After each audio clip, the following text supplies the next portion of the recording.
చదువుకోకముందు కాకరకాయ అన్నోడు చదువుకున్నాక కీకరకాయ అన్నాడట.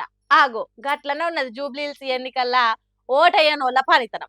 ఇంకా 3 ఏళ్లు జూబ్లీహిల్స్ నియోజకవర్గానికి ఎవలు ఎమ్మెల్యేగా ఉండాలే, ఎవలైతే మంచిగా పరిపాలిస్తారని ఎన్నుకునే దానికి కనీసం కదలను కూడా కదలలేదు.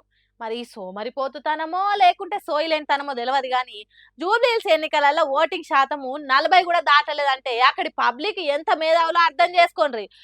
పొద్దునొచ్చి లైన్లు కట్టి ఓటేసేతానికి వచ్చినోళ్ళని చూస్తే అబ్బా చాలా మంది వస్తారు కావచ్చు ఓటేసేతానికి అనుకుంటే 12, 1 గంట తర్వాత ఓటర్లను చూద్దామంటే కనిపించలేదు పోలింగ్ బూత్ల కాడ. హడావుడి లేదు, హంగామా లేదు. ఉప్పు లేని పప్పుషారు అన్నట్టే సాగేటట్టు చేసిండ్రు ఎన్నికలల్లో ఓటేయని మహానుభావులు.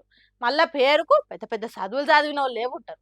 దేశం బాగుపడాలనంటే అది చేయాలి ఇది చేయాలని స్పీచ్లు దంచేటోళ్ళు ఎక్కువ ఉంటారు. పెద్ద పెద్ద బిజినెస్లు చేసేటోళ్ళు, సినిమాలు తీసేటోళ్ళు, మహా మేధావులంతా అక్కడనే ఉంటారు. కానీ ఓటేసేదానికి మాత్రం బద్ధకం. ఇంట్లో కూర్చొని ఓటీటీ సినిమాలు చూస్తుంటారు కానీ ఓటేసేదానికి మాత్రం రారు. వీళ్ళకంటే చదువుకొని పల్లె జనాలే నయం. ఎంత టైం అయినా లైన్‌లో నిలబడి వాళ్ళకి గావాల్సిన నాయకుడిని ఎన్నుకుంటారు. అంటే జూబ్లీహిల్స్‌ల ఓటు ఉండి గూడా ఎయ్యనోళ్ళు చదువుకున్న మేధావులైన వాళ్ళు ఏ స్థాయిలో ఉన్నా వాళ్ళకంటే అక్షరం ముక్క రాని పల్లె జనమే నయం గదా! ఏందో ఏమో పోన్రి పట్నం జనాలు ఎటూ అర్థం గారు.